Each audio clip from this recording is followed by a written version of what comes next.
ओम नमो भगवते वासुदेवाय।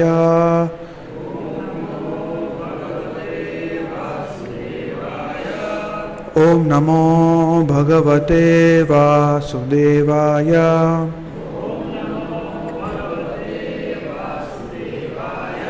ओम नमो भगवते वासुदेवाय।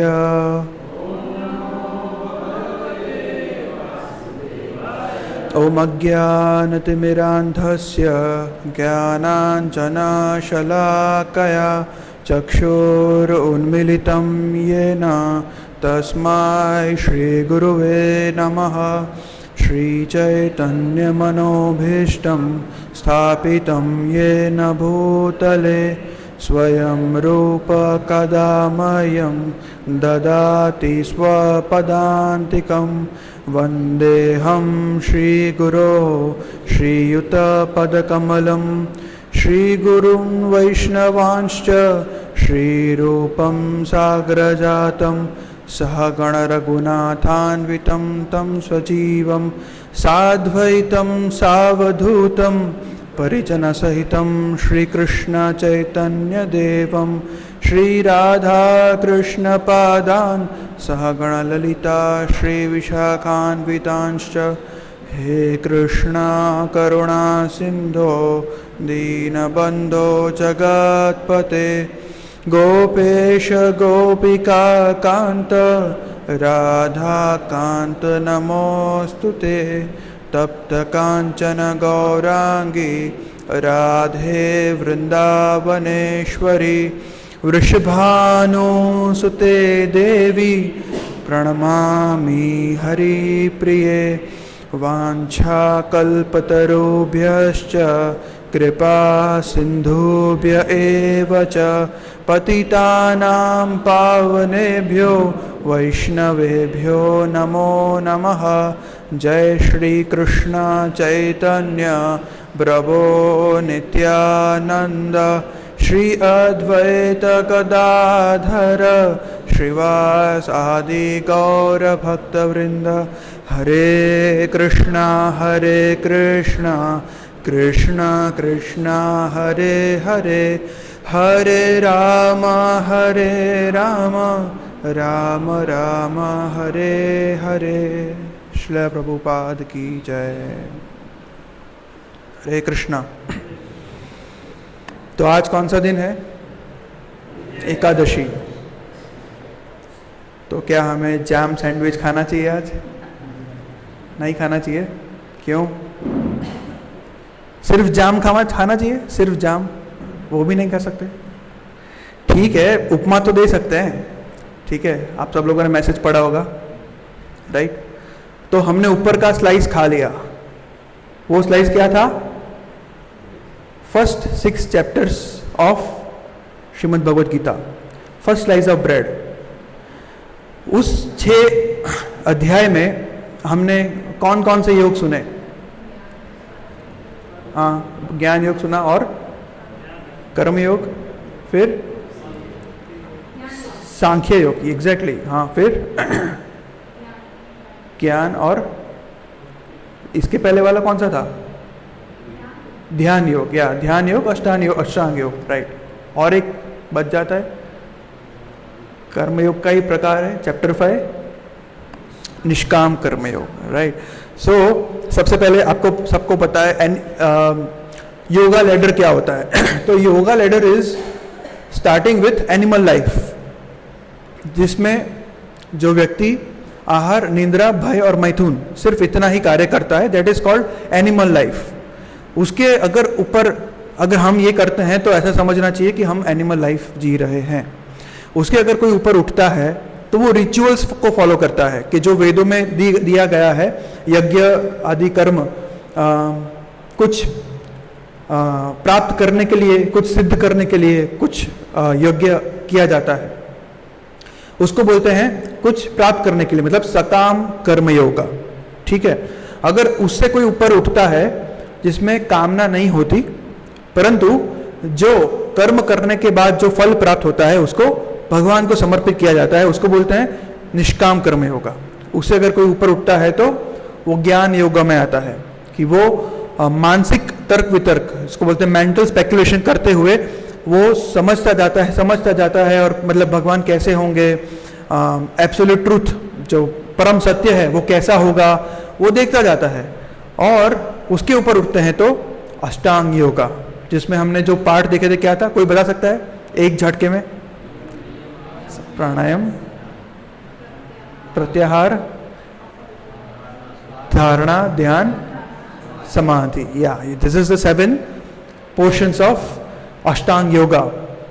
उसमें यम नियम आसन, तो हम लोग आसन को ही योगा समझते हैं, बाकी yoga is a big thing.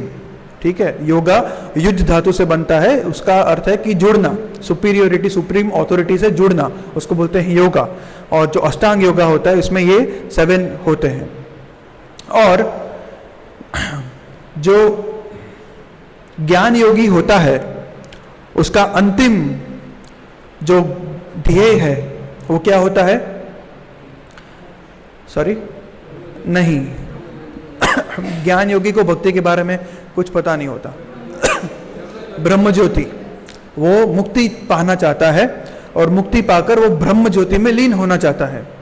और ब्रह्म ज्योति में लंबे समय तक रहकर, लंबे समय तक वो रहकर फिर से वापस धरातल पे लौट के आता है। दैट इज कॉल्ड ज्ञान योगा, क्योंकि वो बहुत ही शुष्क है।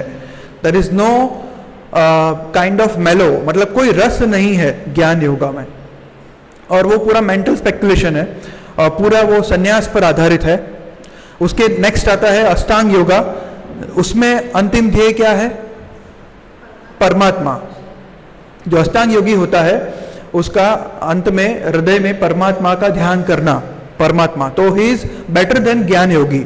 ठीक है, और उसमें बहुत ही कठिन परिस्थितियां होती हैं, जंगल में जाना पड़ता है। अभी हम जंगल में जाए तो इट्स वेरी डिफिकल्ट, एनिमल्स कुछ भी, हम तो सिटी में रहते हुए भी अगर मॉनसून का समय होता है तो हम बाहर जाना अवॉइड करते हैं। क्यों? कुछ कीटक हमें टच ना कर जाइए। तो इसमें तो कहाँ जंगल जाना, और जंगल जाके अर्जुन को लगा था कि अष्टांग योगा प्रैक्टिकल नहीं है, तो अर्जुन तो कितना सिद्ध था, जो कहीं से भी बारिश ला सकता था, कहीं से भी आग वो उत्पन्न कर सकता था। हम कुछ भी नहीं कर सकते इसमें से।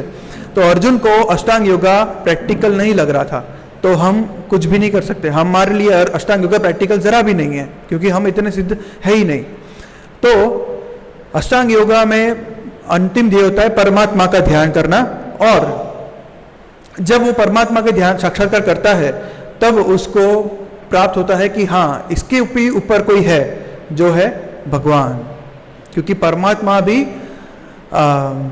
बोल सकते हैं कि वो जीव के साथ रहते हैं, तो जीव एक शरीर से दूसरे शरीर पे जाता है तो वो भी दूसरे शरीर पे चले जाते हैं उनके साथ, तो वो भी स्थायी नहीं रहते हैं। तो जो स्थायी रहते हैं वो कौन है? सुप्रीम पर्सनालिटी ऑफ गॉड है, भगवान श्री कृष्ण। जब वो उनका ध्यान अगर कोई करना चाहे तो उसको भक्ति योग का मार्ग अपनाना चाहिए, जो सर्वोच्च मार्ग है, जो एकदम सुलभ है और सरल है। तो फर्स्ट जो 6 अध्याय में हमने भगवान ने हर एक अध्याय में, जैसे प्रभु ने आपने बताया सांख्य योगा, सांख्य योगा होता है शरीर और आत्मा का भेद क्या होता है, वो सांख्य फिलोसॉफी पूरा, इसके बाद बारे में भी हम समझेंगे थोड़ा। तो 1 to 6 chapter is like this, first slice of bread. उसके बाद हम ग्रहण करते हैं जाम, जो बहुत ही स्वीट, बहुत ही मधुर होता है, दैट इज भक्ति योगा। और इस भक्ति योगा के लिए भगवान ने पूरे 6 अध्याय में इसका विस्तृत वर्णन किया है, और ये बहुत ही मधुर वर्णन है। इसका फर्स्ट चैप्टर है 7th चैप्टर, इसका है टाइटल द एब्सोल्यूट ट्रूथ, जिसके बारे में हम सुनेंगे। क्या हम करेंगे? सुनेंगे। तो भगवान ने खुद बताया है, ये 6 जो अलग अलग 6 अध्याय में अलग अलग योगा हमने जाने, उसमें से बेस्ट योगा कौन सा है? जो 6ठा चैप्टर का अंतिम का श्लोक था, क्या था वो? योगी नाम अपि सर्वेशाम, हर एक योगियों में जो मद गतेनांतरात्मना, जो मुझे मन देता है, मद गते, मेरा ध्यान करता है, श्रद्धावान भजते यो माम, जो श्रद्धा से मेरी पूजा करता है, स में युक्त तमो मत, उसे मैं मुझसे युक्त मैं मानता हूं। और उसे मैं श्रेष्ठ मानता हूँ, वो ही एक श्रेष्ठ योगी है। तो श्रद्धावान भजते, भजन क्रिया की अलग अलग 9 प्रक्रियाएं हैं। कौन सी? श्रवणम, कीर्तनम, अर्चनम, दास्यम, वंदनम, साख्यम, आत्मनिवेदनम, ये सारी 9 अलग अलग विधियों से भजनम किया जाता है, भजते। ठीक है, तो भगवान क्या कहते हैं कि मद गतेनांतरात्मना, 6 चैप्टर में बोले ना, तो ये मद गतेनांतरात्मना कैसे किया जाता है? भगवान कृष्ण कहते हैं कि मुझ पर ध्यान कैसे किया जाता है। तो इसके लिए भगवान फर्स्ट श्लोक से शुरू करते हैं। मय्यासक्त मना पार्थ योगम युज्जन्मदाश्रयः असंशयं समग्रं मां यथा ज्ञास्यसि तत् शृणु।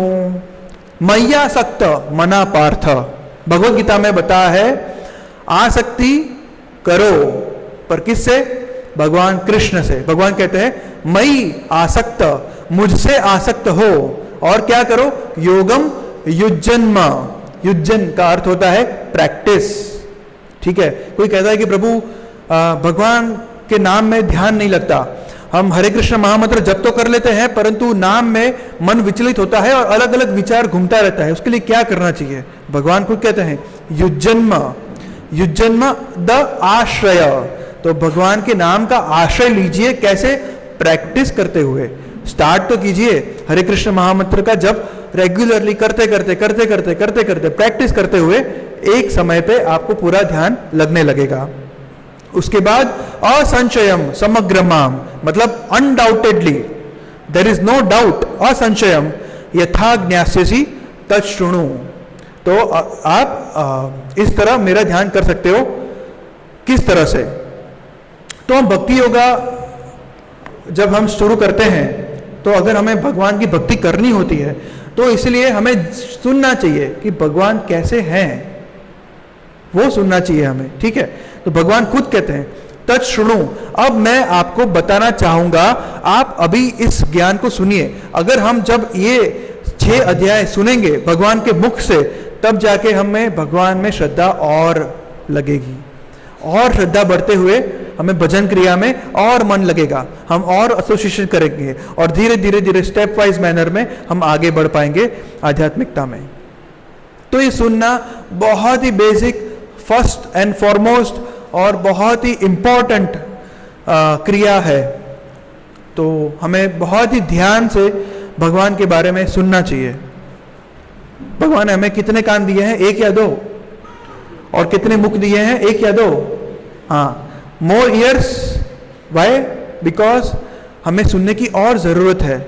हम और सुनेंगे तो हमें और भगवान से प्रेम प्राप्त होगा, है ना। रुक्मणी जी ने भगवान को देखा था क्या?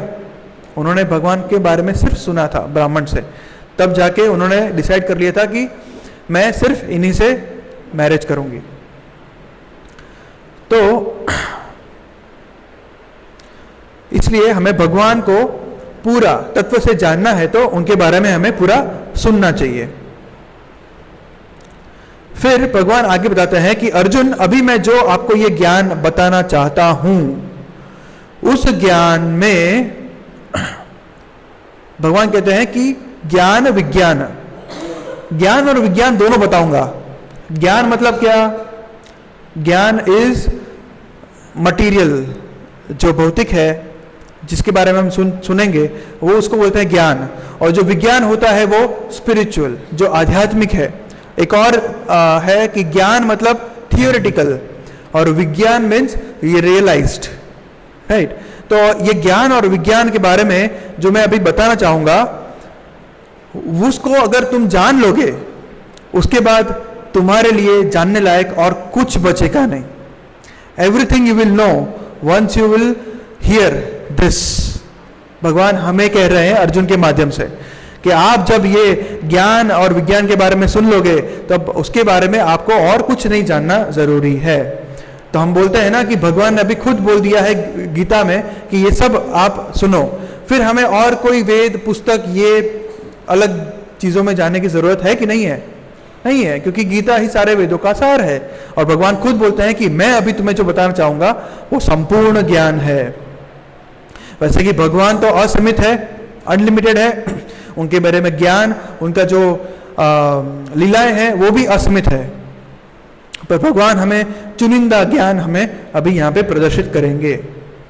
और भगवान आगे थर्ड श्लोका में कहते हैं कि मनुष्याणाम सहस्त्रेषु कश्चित यतति सिद्धये, हजारों हजारों मनुष्यों में कोई ही ऐसा व्यक्ति होता है कि वो ऐसा ज्ञान सुनने के लिए फ्राइडे प्रोग्राम में आता है। बहुत सारे, अहमदाबाद की पॉपुलेशन कितनी है?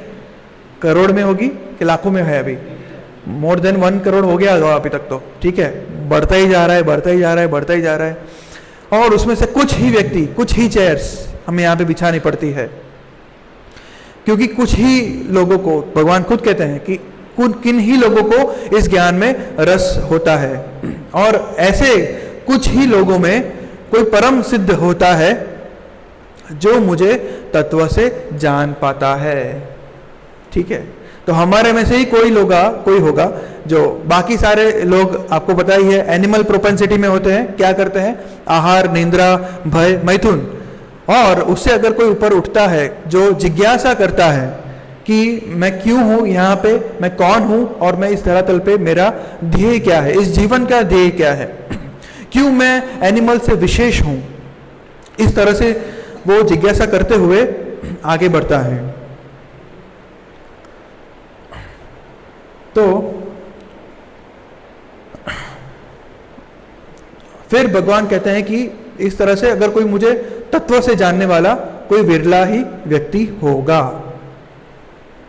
तो कहा जाता है कि भक्ति बहुत सरल है। प्रभुपाद कहते हैं कि जो नॉन डिवोटीज होते हैं, कि आप लोगों को क्या करना होता है, बस एक जगह पे बैठ जाओ और माला लो और बस हरे कीर्तन करो। आप क्या करते हो? स्ट्रीट्स में से निकलते हो और बस एक डमरू बजाते हो या वो मंजीरा बजाते हो और कृष्णा का कीर्तन करते हो। इट्स सो इजी, नहीं? तो ऐसे नॉन डिवोटीज बोलते हैं, परंतु भक्ति जितनी इजी दिखती है वो इतनी इजी नहीं है ना। इसको इजी मतलब हमें आचार्यों को फॉलो करना होता है, हमें भक्ति के लिए शास्त्र को फॉलो करना होता है, गुरु, साधु, शास्त्र, इन तीनों को फॉलो करते हुए हम धीरे धीरे भक्ति में आगे बढ़ते हैं। पर जो नॉन डिवोटीज होते हैं वो ना तो शास्त्र को मानते हैं ना तो वो आचार्य को मानते हैं, इसलिए उनको ये बहुत ही इजी दिखता है। पर भक्ति इजी है, सरल है, परंतु it is not so easy कि हाँ बस सीधा प्राप्त हो गया, भगवान सीधे प्राप्त हो गए। तो नॉन डिवोटीज को भगवान कभी दिखते भी नहीं है, वो हम आगे श्लोकों में सुनेंगे। और भक्ति, श्रेष्ठ भक्ति का अर्थ क्या है? श्रेष्ठ भक्ति का अर्थ होता है कि आनुकूल्यन कृष्ण अनुशीलनम, जो भगवान की इच्छा है उसको हमें फॉलो करते हुए, जो भगवान की भक्ति में फेवरेबल है उस तरफ ही कार्य करते हुए हमें और भगवान की तरफ जाना होता है।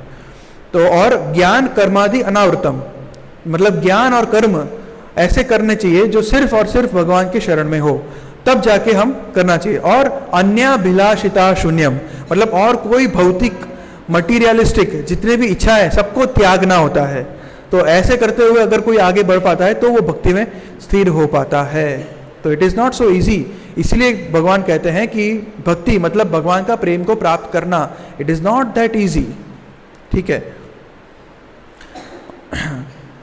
तो अभी भगवान अपने बारे में बताना शुरू करते हैं श्लोका नंबर 4 से। भगवान कहते हैं भूमिरापो नलो वायु खम मनो बुद्धि रेव च, मतलब भूमि, पानी, अग्नि, वायु और आकाश, ये पंच महाभूत हो गए। और मन, बुद्धि और अहंकार, ये 3 और सूक्ष्म द्रव्य हो गए। तो 5 स्थूल हो गए और 3 सूक्ष्म। इन 8 तत्वों से मेरी शक्ति बनी हुई है, जिसको हम अपरा शक्ति बोलते हैं, जो इंफीरियर है। क्यों इंफीरियर है वो हम आगे जानेंगे। तो ये जो 8 तत्वों से प्रकृति जो बनी हुई होती है, इन 8 तत्वों से प्रकृति और विस्तृत होते हुए टोटल 24 तत्वों की प्रकृति बनती है। अब गिनेंगे 8 तत्व हो गए, कौन से कौन से? 5 पंच महाभूत और 3 मन बुद्धि अहंकार, ये 8 तत्व हो गए। इसमें से बनते हैं आगे जाके इंद्रियां। कौन सी इंद्रियां हैं हमारी? कितनी इंद्रियां हैं? ज्ञानेंद्रिया और 5 कर्मेंद्रियां। 5 ज्ञानेंद्रिय है, कौन सी? Eyes, nose, tongue, hearing and स्पर्श, स्किन। और यही 5 जो इंद्रियां हैं उसके 5 विषय होते हैं, ठीक है? मतलब सुनना, सूंघना, देखना, टेस्ट करना या स्पर्श महसूस करना। तो 5 इंद्रियां हो गई ज्ञानेंद्रिय, 5 इंद्रियों के विषय हो गए। और 5 कर्मेंद्रिय, वो कौन सी होती है? वाक मतलब स्पीकिंग, कर्मेंद्रिय मतलब जिससे हम कर्म करते हैं, वाक। फिर पाणी, हैंड्स। पाद मतलब लेग्स, वाक पाणी पाद। पायु मतलब एनस रीजन, ठीक है, जहां से हम उत्सर्जित करते हैं। और फिर अंत में होता है उपस्थ मतलब जेनेटल्स। तो ये 5 कर्मेंद्रिय से हम कर्म करते हैं, तो ये 5 और हो गए, ठीक है। फिर होते हैं प्रकृति के 3 गुण एक साथ, वो भी इसमें आ गए, और महत्त्व। तो ये सारे तत्व मिलके बनते हैं प्रकृति, जो भगवान की इंफीरियर प्रकृति है। समझ गए? ठीक है, याद रहेगा आपको, है ना? इजी है, बहुत इजी है, आप रेफर भी कर सकते हैं। तो ये जो 5 प्रकृतियां हैं भगवान की इंफीरियर एनर्जी है। तो हमें इससे क्या समझना चाहिए कि ये जो भी हम भगवान की प्रकृति को एंजॉय करने की कोशिश कर रहे हैं, राइट? हम खनन कर रहे हैं पृथ्वी के अंदर, हम वायु या जल को या अग्नि को अलग अलग तरीके से अपनी तरीके से उसको खुद के एंजॉयमेंट के लिए यूज कर रहे हैं, तो वो हमारे लिए नहीं है।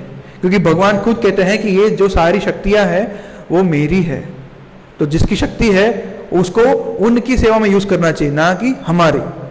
तो क्या हम भगवान की शक्ति है या नहीं है? यस। तो हम भी भगवान की शक्ति है।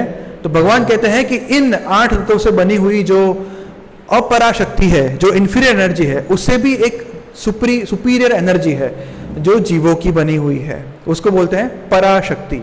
एक हो गई अपराशक्ति और दूसरी होगी पराशक्ति। तो इसको सुपीरियर एनर्जी क्यों कहा जाता है? जैसे यहाँ पे नीचे पार्किंग में कार खड़ी है, वो ऐसे ही खड़ी रहेगी, सालों साल ऐसे ही खड़ी रहेगी, जब तक उसमें कोई ड्राइवर जाके बैठेगा, वो जीव जाके बैठेगा, उसको शुरू करेगा और उसको ड्राइव करेगा, तब तक वो ऐसी की ऐसी पड़ी रहेगी। तो ये जो अपराशक्ति है वो जीवों के बिना अधूरी है। तो जब जीव उसमें प्रवेश करते हैं तब वो पूर्ण होती है।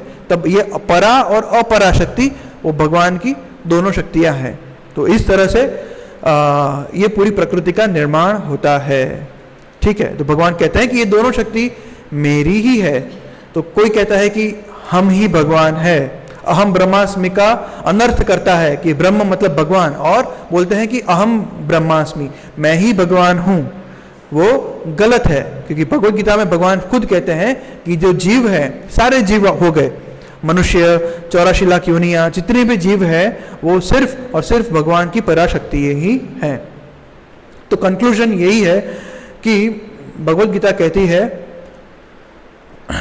जो लिविंग एंटाइटी, जो जीव है, वो भगवान की ही शक्ति है। और शक्ति किसके लिए होती है? शक्तिमान के लिए होती है, ठीक है। जब एक शक्ति दूसरे शक्ति को भोग सकती है, क्या पराशक्ति और पराशक्ति को भोग सकती है? नहीं। एंजॉयर कौन है? शक्तिमान। तो भगवान ही शक्तिमान है और वो ही परा और अपरा को भोग सकते हैं। तो he is the only enjoyer, we are not the enjoyers, we are here to serve the shaktiman, that is supreme personality of Godhead. समझ गए आप? ठीक है। तो भगवद गीता क्लियर कट बताती है कि परा और पराशक्ति वो भगवान की ही है। तो इस प्रकृति के वर्णन के बाद भगवान अब खुद के बारे में बताते हैं। भगवान कहते हैं कि सारे प्राणियों का उद्गम इन दोनों शक्तियों में है, परा और अपरा। इस जगत में जो कुछ भी भौतिक या आध्यात्मिक, भौतिक क्या हो गया? जो अपरा शक्ति बुताए, और आध्यात्मिक क्या हो गया? जो जीव है, ठीक है, उसकी उत्पत्ति तथा प्रलय मुझसे ही होता है। Right, it is so clear. भगवान इज टेलिंग कि अपरा और परा की जो उत्पत्ति भी होती है, प्रलय वो भगवान से ही होती है, क्योंकि ये सारी जो भी शक्तियां हैं, जो भी भूमि, रपो, नलो, वायु, वो सब एक समय पे आके उसका प्रलय हो जाएगा, वो विनष्ट हो जाएगी और फिर नया ब्रह्मांड की रचना होगी। और उस नए ब्रह्मांड के ऊपर भगवान विष्णु जो है वो अपनी दृष्टि से जीवों की पूर्ति करेंगे। ठीक है, तो भगवान आगे कहते हैं कि मत्तः परतरम न अन्यथ किंचित अस्ति धनंजय। भगवान कहते हैं मुझसे श्रेष्ठ कोई सत्य नहीं है। भगवान आगे कहते हैं कि मई सर्वमिदं प्रोतम सूत्रे मणि गणा इव। मतलब भगवान खुद उपमा दे रहे हैं कि जिस प्रकार मोती धागे में गुंथे रहते हैं, इसी प्रकार सब कुछ जितना भी आध्यात्मिक हो या भौतिक हो मुझ पर ही आश्रित हैं। आप माता जी इसने हार देखा होगा, प्रभु जी इसने ही दिलाया होगा। तो वो जो हार होता है मोतियों का, उसमें क्या धागा दिखता है? नहीं दिखता है। तो इसीलिए, पर अगर धागा ना हो तो क्या मोती अपने स्थान पे रहेंगे?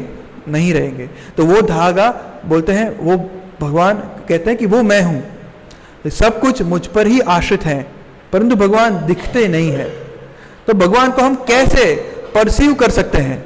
कैसे हम क्या करें कि हम भगवान, मतलब इसका मतलब नहीं है कि धागा दिखता नहीं तो धागा नहीं है। क्या इसका मतलब ये है? धागा तो है, अगर धागा नहीं है तो मोतियां नहीं है। तो मोतियां है मतलब धागा है, हार है, जैसे ये हार हो गया तो हार है मतलब ये धागे के बेस पर है। तो ये सभी आध्यात्मिक या भौतिक हम जो भी देख रहे हैं भगवान है, इसीलिए उन पर आश्रित हैं।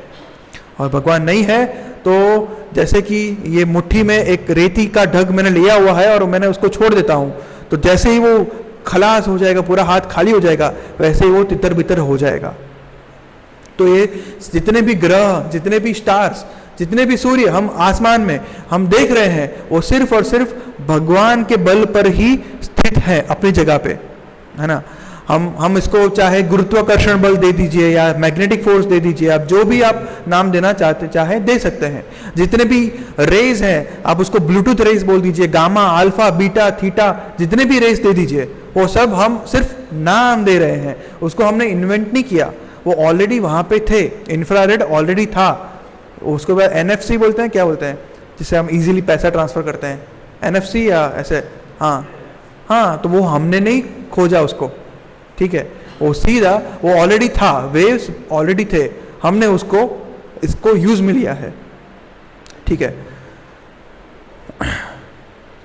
फिर भगवान कहते हैं कि हमने जैसे देखा कि अगर हम भगवान को देख नहीं सकते तो ऐसे क्या रास्ते हैं, क्या कौन सी प्रक्रिया है कि हम भगवान को फील कर सकते हैं? क्या भगवान कहते हैं कि रसो हम सुकौन्तेय, भगवान कहते हैं कि हे कुंती पुत्र, मैं जल का स्वाद हूं, सूर्य तथा चंद्रमा का प्रकाश हूं।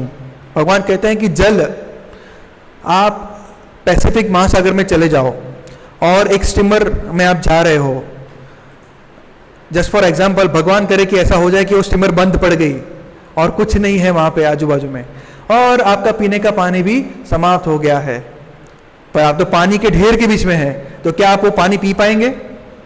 नहीं पी पाएंगे, क्योंकि वो बहुत ही खारा होगा, आप पी नहीं पाएंगे।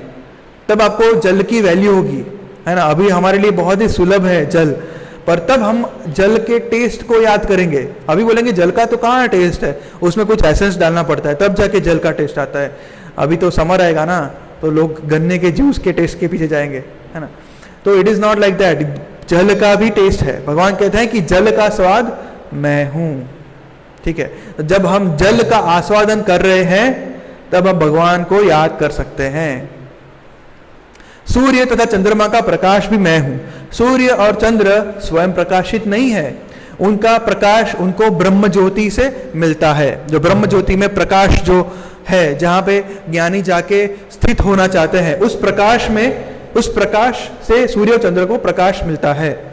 और भले ही हम साइंस में कुछ भी पढ़े हो कि सूर्य स्वयं प्रकाशित है, वो हमारी सिर्फ धारणा है, ठीक है। पर हमारे वेद, हमारे जो आचार्य, वो तो यही कहते हैं। भगवान खुद कहते हैं भगवद गीता में कि सूर्य का चंद्र का प्रकाश मुझसे ही है। और वो कहाँ से आता है? ब्रह्म ज्योति से। ब्रह्म ज्योति कहाँ से प्रकाशित होती है? भगवान के शरीर से प्रकाशित होती है।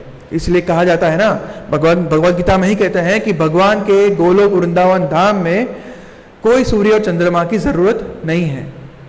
न तद भासते सूर्यो, सूर्य से भगवान का धाम प्रकाशित नहीं होता, क्योंकि भगवान के शरीर का प्रकाश ही इतना तेजोमय है कि उसे सब प्रकाशित हो जाता है। और वही प्रकाश हमें यहाँ तक प्राप्त हो रहा है ब्रह्म ज्योति और सूर्य के माध्यम से। तो कल सब जब हम सुबह उठेंगे और देखेंगे कि भगवान का प्रकाश हम पर पड़ रहा है, क्या तब हम भगवान को याद कर पाएंगे? अगर हम प्रकाश को अपने पर पड़ते हुए और पानी का आस्वादन करते हुए जब हम भगवान को याद करते हैं, उसे कहते हैं कृष्ण कॉन्शियसनेस। हाँ, we are becoming conscious of Krishna. Krishna भावनामृत हो जाते हैं कि हाँ, वी बिकम ग्रेटफुल। हम भगवान से कृतज्ञ व्रत करते हैं, हे भगवान, अगर ये पानी नहीं होता तो क्या होता। जब हम सही में इतना, अभी समर आने ही वाला है, उस समर में अगर मुझे याद है कि गांधी जी के समय में जो सत्याग्रही बोलते हैं ना, वो जो हाँ सत्याग्रही जो लोग थे, वो जेल में चले जाते थे, हिंसा नहीं करते थे और अनशन पे चले जाते थे और पानी भी नहीं पीते थे, ठीक है। तो उनके लिए क्या लाया जाता था? बड़े बड़े मटके लाए जाते थे और सब लोग बहुत ही खुश हो जाते थे कि पानी पानी पानी, इतना खुश हो जाते थे। फिर उन पर डाला जाता था दूध, उनको दूध पिलाया जाता था और दे वर नॉट हैप्पी। जब पानी की प्यास लगी होती है तब आपको पानी ही चाहिए, दूध या और कोई भी लिक्विड आप ले लो, आपकी प्यास नहीं बुझेगी। That is the taste of jala, and that is from Krishna only. भगवान कहते हैं कि वैदिक मंत्रों में ओमकार भी मैं हूं। कोई भी वैदिक मंत्र का जो आह्वान होता है, जैसे कि ईशोपनिषद देख लीजिए, उसका जो आह्वान है वो होता है ओम पूर्णमद पूर्णमिदं पूर्णात् पूर्णमुदच्यते पूर्णस्य पूर्णमादाय पूर्णमेवावशिष्यते ओम। तो that Om is Krishna, right. तो पर जो मायावादी हैं वो कृष्ण को नहीं जान पाते। जो निराकारवादी हैं वो बोलते हैं कि कृष्ण एक, ये जितने भी हम श्लोक पढ़े, हालांकि हम थोड़े से फास्ट जा रहे हैं, पर आप जब 7 चैप्टर पढ़ेंगे तो उसमें हर एक श्लोक में प्रभुपाद मायावाद का खंडन करते हैं, क्योंकि हर एक श्लोक में भगवान खुद कहता है कि मैं एक फॉर्म हूं, मैं कोई निराकार व्यक्ति नहीं हूं।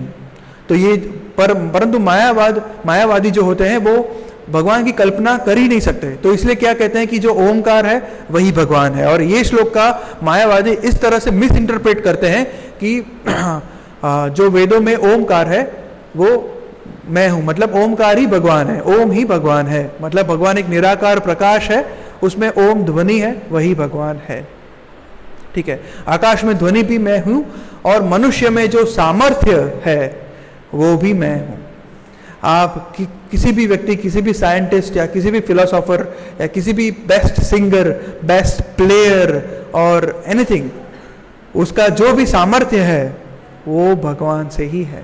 अगर भगवान उसको सामर्थ्य नहीं देते तो वो उतना इजीली वो अपना जो सामर्थ्य प्रस्तुत कर रहा है वो नहीं कर पाएगा, ठीक है। तब आप अगर कोई विशेष व्यक्ति, हो सके कि आप कोई सुंदर व्यक्ति को देख लें या कोई बॉडी बिल्डर व्यक्ति को देख लें या उसे कुछ अच्छा बजाते हुए देख लें, गिटार या मृदंग या वायलिन या हारमोनियम, और वो कुछ अच्छा गा रहा हो या कुछ अच्छा बोल रहा हो या उसमें कुछ विशेष या कुछ स्कल्पचर कर रहा हो, जितनी भी उसमें सामर्थ्य है, तो टैलेंट है, जब हम उसको देखते हैं कि वाव, तब हम किसको याद करना चाहिए? भगवान को। जब ऐसे सामर्थ्य को देख के हम भगवान को याद करते हैं, that is called Krishna consciousness. Prabhupada is telling us to be Krishna consciousness, right. ये पृथ्वी की सुगंध भी मैं हूं।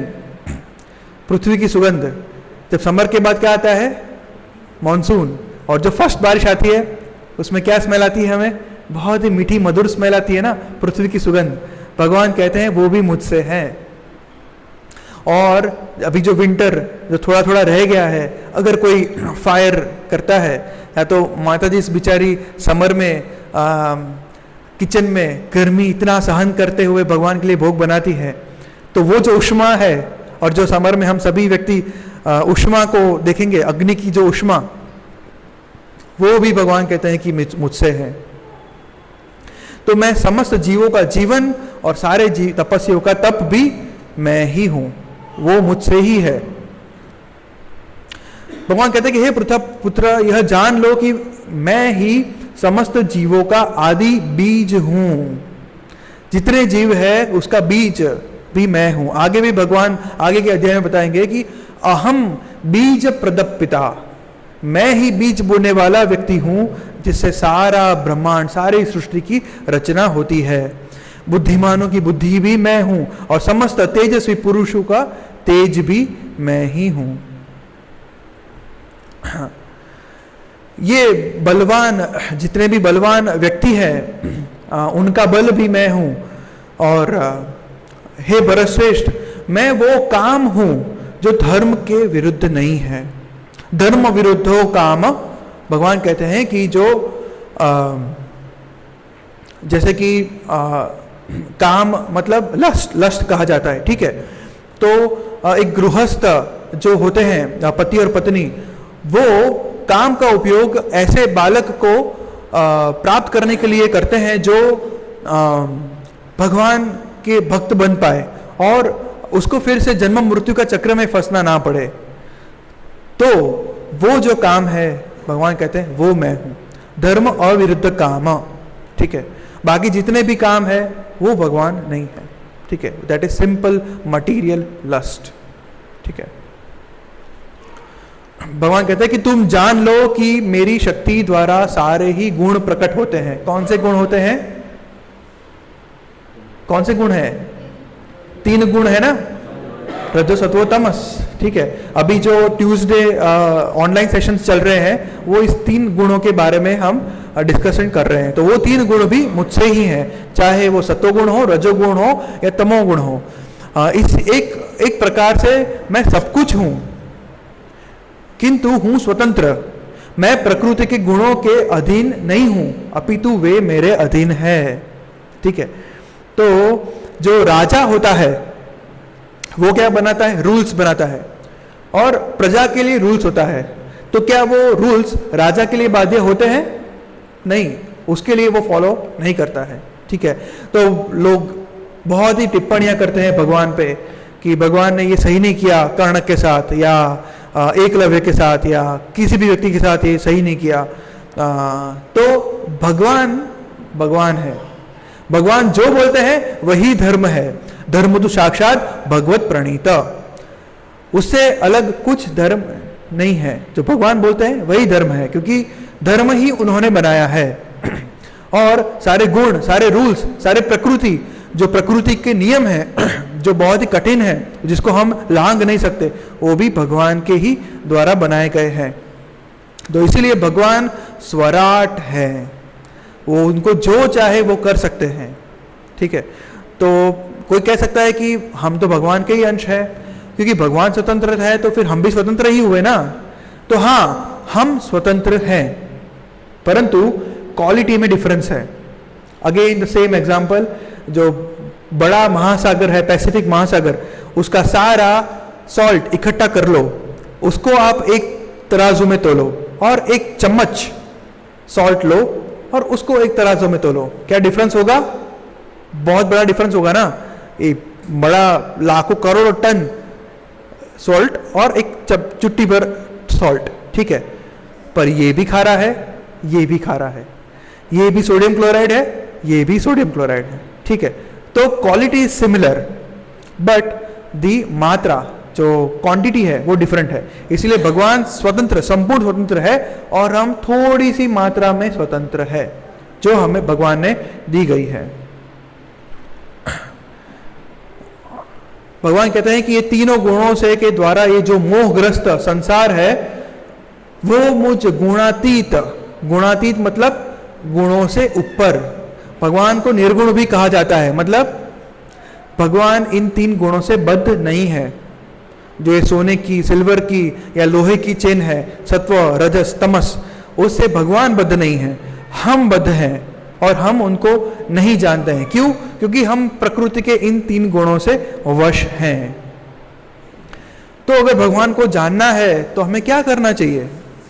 भगवान कहते हैं कि दैवी येषा गुणमयी मम माया दुरत्यया, कि प्रकृति के तीन गुणों वाली ये जो मेरी दैवी शक्ति है, रजस सत्व और तमस से बनी हुई ये शक्ति, it is very difficult to पास।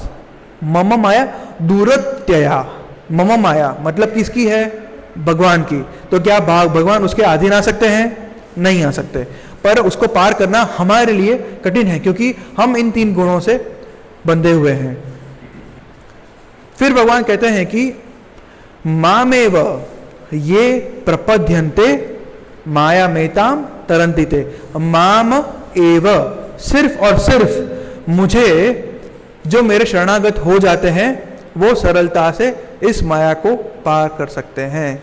ठीक है, तो माया मतलब एक मॉनसून में पूरा बादल समझ लीजिए। ठीक है, एक पूरा घोर बादल। ठीक है, क्या कभी कभी तो हम मॉनसून जब खत्म होता है और विंटर आता है, तब जब सूर्य निकलता है तब हमें याद आता है हाँ सूर्य भी है इस जगत में, है ना। कभी कभी कोई बच्चा अगर कोई जन्म लेता है मॉनसून सीजन में, वो तो सूर्य को देखता ही नहीं है, और जब खत्म होता है बादल तब सूर्य के दर्शन होते हैं। ठीक है, या तो मॉनसून ऐसा होता है कि साउथ इंडिया में मॉनसून होता है, गुजरात तक पहुंचा नहीं होता है। ठीक है, तो गुजरात में सूर्य दिखेगा, साउथ वालों को सूर्य नहीं दिखेगा। तो इसका मतलब ये तो नहीं कि सूर्य नहीं है, सूर्य तो है परंतु उनको दिख नहीं रहा। क्यों? क्योंकि माया के बादल से वो आच्छादित हुआ है। ठीक है, तो जब हम सूर्य को शरणागत होंगे, सूर्य रूपी भगवान को जब शरणागत होते हैं और सूर्य की उष्मा जब हमें प्राप्त होती है, तब जाके ये सारे बादल हट जाते हैं और हमें भगवान का सीधा दर्शन हो सकता है। तो ये जो प्रकृति के तीन गुण होते हैं ना, वो बहुत ही कठिन है। किस तरह से कि आप एक गाय का एग्जाम्पल ले लीजिए। तीन गाय हैं, तीन गाय अलग अलग गौशाला में स्थित है। ठीक है, एक गाय जो फर्स्ट गौशाला में है, उसको जो उसका जो मालिक होता है उसको वो एकदम टाइट बांध के रखता है, और उसका जो व्यास होता है वो 1 और 2 मीटर्स रखता है बस। क्यों? क्योंकि वो गाय बहुत ही नोटोरियस है, वो सबको मारती रहती है, और उसको थोड़ा भी छोड़ा जाए तो वो सब तहस नहस कर देती है, खेत को बर्बाद कर देती है, पूरे गौशाला को बर्बाद करती है, दूसरे व्यक्तियों को, दूसरे गायों को अपने सिंगड़े से, अपने हॉर्न से मारती रहती है। इसलिए उसका जो मालिक है उसको टाइट बांध के रखता है, उसका व्यास सिर्फ 2 मीटर रखता है। दूसरा जो गाय वाला है वो उसको बीच बीच में छोड़ देता है, क्योंकि ये जो गाय परंतु वो गौशाला के कैंपस में ही उसको रखता है, गौशाला से बाहर नहीं जाने देता। और तीसरा जो है वो उसको कभी बांधता ही नहीं है, क्योंकि वो जो गाय है वो अपने मालिक का कहा मानती है। वो मालिक के कहने से वो खुले खेतों में, खुले हरियाली में उसको विचरण करने देते हैं, और वहाँ पे वो ग्रास वो सब लेके वो शाम को टाइम पे वापस आ भी जाती है। ठीक है, तो जो फर्स्ट गाय है वो हम हैं, इसलिए हम वो रस्सी से टाइट बंधे हुए हैं, क्योंकि हम भगवान अपने मालिक का कहा नहीं मान रहे हैं। और जो अंत वाली जो गाय है वो अगर कोई बन पाए तो भगवान के शुद्ध भक्त, क्योंकि वो संपूर्ण भगवान के शरणागत है, मतलब वो भगवान की इच्छा के अनुसार कार्य कर रहे हैं, तो भगवान उसको खुला छोड़ देते हैं। तब माया मेताम तरंतिते, तब हमें माया या जो भी ये 3 रस्सियां हैं वो हमें बांध नहीं पाएगी। तो अगर हमें ऐसे मुक्त होना है, मुक्त विहरना है, तो हमें मुक्त होने का अर्थ ये नहीं है कि हम जो भी चाहे कर सकते हैं, नहीं। गाय जो भी चाहे नहीं कर सकती थी, गाय अपने मालिक के इच्छा अनुसार कार्य कर रही थी। इसीलिए अगर वो गाय कोई बनना चाहे तो उसको भगवान के इच्छा अनुसार कार्य करना होगा। तो अगर वो उसकी इस तरह से वो अगर कार्य करेगा तो वो माया को सरलता से पार कर सकता है। परंतु चलो हमने देख लिया कि हाँ भगवान के बारे में हम समझ के जान लिया, अभी उसके बारे में समझ के हमें भगवान को शरणागत हो जाना चाहिए, क्योंकि हमें अच्छी तरह से मुक्त गाय की तरह विहरना है। फिर भी लोग क्यों शरणागत नहीं होते, उसका भी भगवान उत्तर देते हैं कि न माम दुष्कृतिनो मूढ़ा प्रपद्यन्ते नराधमाः। भगवान कहते हैं कि जो निपट मूर्ख है, जो मनुष्य में अधम है, जिसका ज्ञान माया द्वारा हर लिया गया है, तथा जो असुरों की नास्तिक प्रकृति को धारण करने वाले हैं, ऐसे दुष्ट कभी मेरे शरण ग्रहण नहीं करते हैं। आप भगवत गीता डिस्ट्रीब्यूट करने गए थे ना, आपने देखा था हर एक लोग, भगवान 4 उदाहरण दे रहे हैं। दुष्कृति, दुष्कृति नो, मूढ़ा, मूढ़ा मतलब मूर्ख, नराधम मतलब the lowest of mankind. Shri Prabhupada नराधम के बारे में विस्तार से इस श्लोक में वर्णन कर रहे हैं और अंत में बताते हैं कि इस जगत में अभी 99.99% जो लोग हैं नराधम है, मतलब वो फर्स्ट वाली गाय की तरह जो भगवान के इच्छा अनुसार कार्य नहीं कर रहे हैं, अपने मन के अनुसार कार्य कर रहे हैं। ऐसे नराधम व्यक्ति वो भगवान के शरणागत कभी नहीं होते। तो 99% लोग सिर्फ नराधम है। और ऐसे जो ज्ञानी होते हैं, जो भगवान की कल्पना अपने मन से ही करना चाहते हैं, मन से ही सोचते हैं कि मेंटल स्पेकुलेशन जिसके कहा जाता है, मानसिक तर्क वितर्क करके कि भगवान एक बड़ा प्रकाश है, ये है वो है, शास्त्र की शरण नहीं ग्रहण करते हैं, आचार्य को भी नहीं मानते हैं, वैसे मायावादी जो है जिनका ज्ञान माया द्वारा हर लिया जाता है, उसको भी मायावादी बोलते हैं। तो ऐसे दुष्ट जो होते हैं वो भगवान की शरण कभी ग्रहण नहीं करते हैं। तो कौन भगवान की शरण ग्रहण करता है? भगवान कहते हैं कि चतुर्विधा भजन्ते माम जनाहा सुकृतिनो अर्जुन। ऐसे सुकृत लोग होते हैं कौन? आर्तो मतलब जो दुखी हैं। मंदिर कौन आता है? दुखी। Valentine's day is coming near, so दुखी है जो, है ना। फिर जिज्ञासु जो जानना चाहता है क्या है। आप जब JOSD में रजिस्ट्रेशन जब हम करते थे तो बड़े जिज्ञासु व्यक्ति हमें मिले। फिर एक होते हैं धन दे, संपत्ति दे, सुखी कर दो, धनी जो अर्थार्थी जिसको धन की कामना है, और चौथे हैं ज्ञानी। तो ये 4 व्यक्ति हैं वो मेरी शरण में आते हैं। ठीक है, तो कहा जाता है कि ये 4 व्यक्ति हैं वो मूर्ख नहीं हैं, वो अच्छे व्यक्ति हैं। ठीक है, जो JOSD में एटलीस्ट रजिस्टर कर रहे हैं, they are good people. At least वो भगवान को अथॉरिटी तो मानते हैं, वो उस नास्तिक, उस नराधम व्यक्ति से कई ज्यादा अच्छे हैं। ठीक है, भले ही उनकी कामना है कि उनको दुख से दूर होना है, उनको बड़ा धन चाहिए, उनको जानना है, वो नॉलेज सीख कर रहे हैं, या तो फिर वो ऑलरेडी ज्ञानी है पर उनको और आगे बढ़ना है। तो ऐसे जो वो कामना लेके भी एटलीस्ट भगवान के पास तो आ रहे हैं। तो भागवत में भी कहा गया है कि अगर किसी के मन में कामना है तो फिर भी उसको भगवान की ही शरण ग्रहण करनी चाहिए, क्योंकि भगवान कहते हैं कि माम एव प्रपद्यन्ते, नोबडी एल्स। और कोई देवी देवता की शरण में जाने की जरूरत नहीं है, क्योंकि वो हमें माया से पार नहीं करवा सकते हैं। ठीक है, क्योंकि भगवान खुद कहते हैं। ठीक है, तो शुद्ध भक्ति होती है वो ये नहीं है। तो वो जो 4 प्रकार की जो लोग हैं वो मिश्र भक्ति कहा सकता है, पर शुद्ध भक्ति है जो हमने बताया अन्याभिलाषुता शून्यम। उस शुद्ध भक्ति में कोई कामना नहीं होती, पर ये 4 व्यक्ति में तो कामना है, बट इट इज बेटर।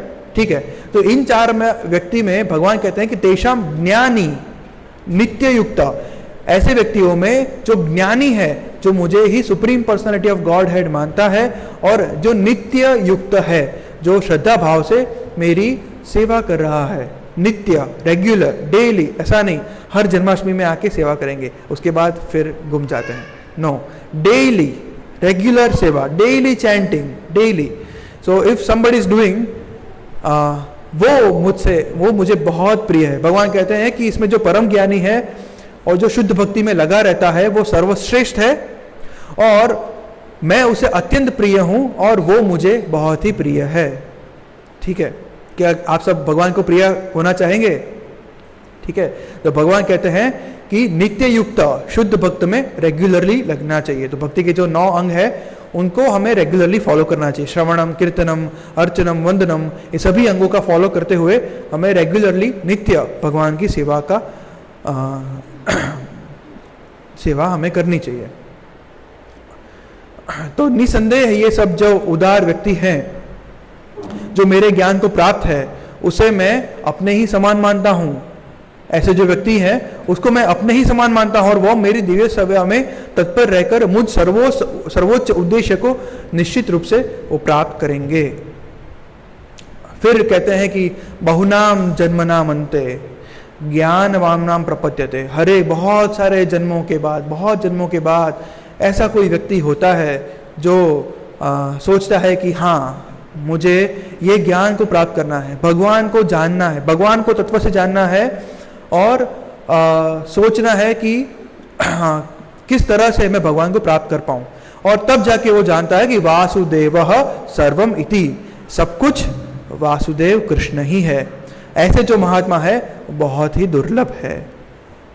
तो ऐसे विरले ही कोई व्यक्ति होते हैं। सिमिलर श्लोक हमने पहले भी सुना, मनुष्याणाम सहस्त्रेषु कश्चित यतति सिद्धये।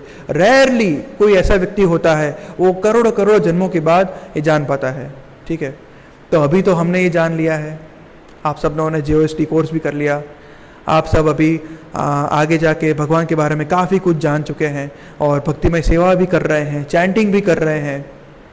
ठीक है, तो फिर क्यों नहीं हम इसी जन्म में हमारा जो काम है, जो हमारी इच्छा है, जो भगवान को संपूर्ण समर्पित होने की, भगवान के धाम वापस लौटने की और फिर से जन्म और मृत्यु के चक्र में ना फंसने की, तो क्यों ना हम इसी जन्म में ये पूरा सार्थक कर दें? क्यों हम इसी जन्म में इसको सफल ना करें? हाँ, क्योंकि हमें नहीं पता कि कल क्या होने वाला है। हम ये शरीर में रहेंगे, ये शरीर और आत्मा को एक साथ रख पाएंगे कि नहीं, हमें नहीं पता। नेक्स्ट सेकंड, नेक्स्ट मोमेंट क्या होने वाला है हमें नहीं पता, कभी भी कुछ भी हो सकता है। तो क्यों ना हम जितना हो सके अपना पूरा 100% लगाए भगवान की दिव्य भक्तिमय सेवा में, चैंटिंग में मन लगाए, श्रवणम करें, भक्तों का संग करें, जितना हो सके हम भगवान के बारे में जानने का कोशिश करें, तत्व से जानें और भक्तिमय सेवा में लगे। क्योंकि इसी तरह हम भगवान से शरणागत हो पाएंगे और तब ही भगवान खुद हमें, जैसे वो खुद आते हैं भक्तों को डिलीवर करने के लिए, वैसे वो क्या हमें नहीं करेंगे? क्या आप अच्छे से भक्तिमय सेवा में लगेंगे तो क्या वो दुष्ट जो राक्षस थे, जैसे कि नित्यानंद प्रभु है ना, उन्होंने जगाई और माधाई, वो तो इतने दुष्ट थे कि लोग जब उनको देखते थे तो पूरे गंगा में गिर पड़ते थे, क्योंकि उनको देखने से ही हम अपवित्र हो जाते थे। और तो गंगा में स्नान करते थे तो वापस पवित्र हो सके। तो ऐसे जगाई और माधाई को नित्यानंद प्रभु ने डिलीवर किया। महाप्रभु तो बहुत स्ट्रिक्ट थे, वो तो सुदर्शन चक्र धारण किए हुए थे, वो तो इनको मारना चाहते थे, बस इनका मैं हनन करूं। परंतु जगाई और माधाई का पर कृपा किसने की? भगवान के शुद्ध भक्त नित्यानंद प्रभु ने। ठीक है, तो इसीलिए जो भगवान के शुद्ध भक्त हैं श्रील प्रभुपाद, वो हमारे लिए, तो भगवान भी अगर किसी को डिलीवर ना करना चाहे, पर भगवान के शुद्ध भक्त वो हमारे लिए ऐसे आते हैं और पूरे विश्व में भगवान के नाम का प्रचार करते हैं। और जैसे चैतन्य महाप्रभु ने पूरे विश्व में फ्रीली हरे कृष्ण महामंत्र को बांटा, और उस हरे कृष्ण महामंत्र जो इतना इजी है जप करना, तो उसको हम लेके क्यों ना हम इसी जन्म में भगवान से शरणागत हो जाएं। ठीक है, तो हम लोग रेयर हैं। क्या आप लोग को लगता है कि आप लोग रेयर हो? ठीक है, और आपको लगता है कि भगवान खुद कहते हैं भागवतम में जो भक्तिमय सेवा को ग्रहण करता है वो सर्वोच्च बुद्धिशाली व्यक्ति है, सुमेधसा, सबसे बेस्ट इंटेलिजेंट पर्सन है जो भक्ति करता है। ठीक है, फिर भगवान कहते हैं कि जिनकी बुद्धि भौतिक इच्छाओं द्वारा मारी गई है वे क्या करते हैं? देवताओं की शरण में जाते हैं। अभी भगवान खुद कह रहे हैं कि जो जिसको भौतिक इच्छाएं हैं, वो जिसको अच्छा पति चाहिए वो उमा जी की उपासना करती है, शिव जी की वाइफ की उपासना करते हैं। जिसको अच्छा एजुकेशन चाहिए वो सरस्वती जी की उपासना करते हैं। जिसको बहुत सारा धन चाहिए वो कुबेर जी की उपासना करते हैं। तो जिसको ऐसी भौतिक इच्छाएं हैं जिसका वो फलीभूत भी हो जाती है, तो फलीभूत होके क्या मिलता है? फल मिलता है। तो क्या वो धनी रह सकता है? क्या वो एजुकेशन हर हमेश उसके साथ रह सकता है? नहीं, क्योंकि वो नश्वर है। भगवान कहते हैं कि ऐसे भौतिक इच्छाओं वाले जो लोग होते हैं वो देवताओं की शरण में जाते हैं और वो अपने अपने स्वभाव के अनुसार पूजा के विशेष विधि विधानों का पालन करते हैं। तो वेदों में ये सारी पूजा और विधि विधानों का वर्णन दिया हुआ है। वेदों में लिखा गया है कि आपको ये सिद्धि चाहिए तो ये यज्ञ करिए, आपको वो सिद्धि चाहिए तो आप वो यज्ञ करिए। तो जो इच्छाएं रखते हैं, भौतिक इच्छाएं, वो ऐसा करते हैं। और भगवान क्या करते हैं? क्योंकि भगवान हर एक हृदय में परमात्मा के स्वरूप में विराजित है। तो जब जीव स्वतंत्र होकर ऐसी कोई इच्छा करता है कि मुझे ये कोई पर्टिकुलर चीज प्राप्त करनी है, उसलिए मुझे ये यज्ञ करना है, तो भगवान कहते हैं कि ठीक है। तो भगवान उस इच्छा को और दृढ़ करते हैं, तुम वहीं पे जाओ, तुम वहीं पे ठीक रहोगे। और भगवान सभी जीवों के हृदय में विराजित है। मतलब जो देवतागण है, जो वो ये इच्छा सैंक्शन करने वाले हैं, उनके हृदय में भी भगवान परमात्मा के स्वरूप में विराजित है। तो वो जो देवता गण को भी बोलते हैं भगवान कि हाँ, इनकी इच्छा तुम पूरी करो, ठीक है। ऐसे ही इच्छा प्राप्त करेगा, वापस से उसको संतोष हो जाएगा, फिर बोलेगा कि नहीं इसमें मजा नहीं है, एक और यज्ञ करता हूँ, और वो फल मिलेगा, उससे भी संतोष नहीं होगा। ऐसे कई सारे जन्म, बहुनाम जन्मना, बहुत सारे जन्म बीत जाएंगे, तब उसको प्राप्त होगा कि नहीं, ये सिर्फ यज्ञ करते हुए जो मुझे फल प्राप्त हो रहे हैं वो सिर्फ और सिर्फ नश्वर है, उसे मुझे संतुष्टि प्राप्त नहीं हो रही है। तो भगवान तो उन्होंने हमें फ्री विल दी हुई है, स्वतंत्रता दी हुई है। अगर वो भगवान हमें स्वतंत्रता ना देते, ठीक है, तो फिर प्रेम का अर्थ ही क्या है ना? क्यों हमें शास्त्र फिर कहते हैं कि ये करो, आचार्य कहते हैं कि ये करो, है ना? हमें ये कहा जाता है कि हम अपने स्वतंत्र जो हमारी इच्छा है उसका अच्छा उपयोग करें, ठीक है, ना कि हम भौतिक इच्छाएं, भौतिक कामनाएं करें और देवताओं के पीछे जाएं। भगवान खुद कहते हैं 22वें श्लोक में कि ये सारी, भले ही भगवान कोई भी व्यक्ति देवताओं के पीछे जाके अपनी इच्छा व्यक्त करे, पर वो देवता, वो जो पर्टिकुलर इच्छा है वो भगवान के द्वारा ही सैंक्शन होती है।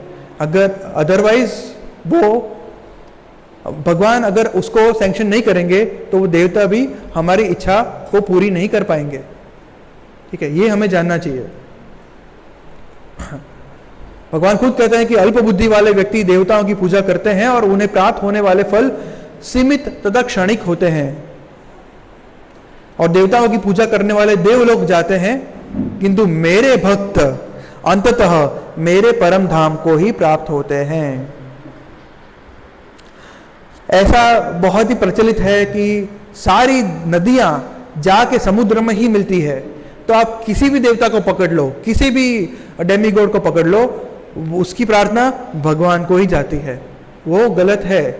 भगवान ही खुद बोल रहे हैं, आप देवताओं को पूजोगे तो आप उनके धाम जाओगे, जो नश्वर है, जो ये प्रकृति का जब एनिहिलेशन होगा तब नष्ट हो जाएगा, और जो मुझे, मेरे भक्त हैं, जो मेरी पूजा करते हैं, वो मेरे परम धाम को प्राप्त करते हैं। देवान्यो देव जो यान्ति मद भक्ता यान्ति ममापि, जो मुझे प्राप्त करने हेतु आगे बढ़ते हैं वो मुझे प्राप्त करते हैं, जो शाश्वत धाम है। बुद्धिहीन मनुष्य मुझको ठीक से न जानने के कारण सोचते हैं कि मैं पहले निराकार था और अब मैंने इस स्वरूप को धारण किया है, और वे अपने अल्प ज्ञान के कारण मेरी अविनाशी तथा सरोज प्रकृति को नहीं जान पाते। तो भगवान ने अब तक डेमीगॉड्स के बारे के पीछे जो जाते हैं, देवताओं के पीछे जो लोग जाते हैं, उनका क्या डेस्टिनेशन होता है उसके बारे में बताया।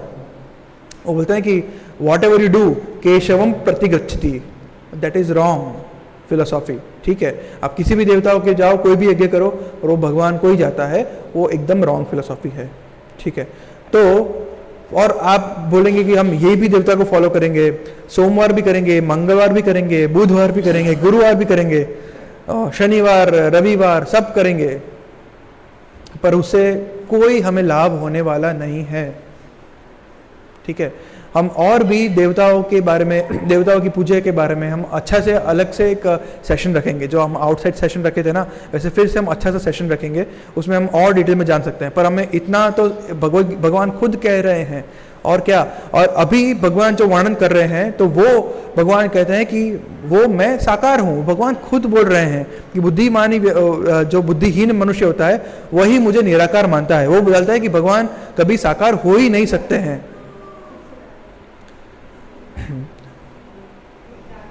फिर भगवान कहते हैं कि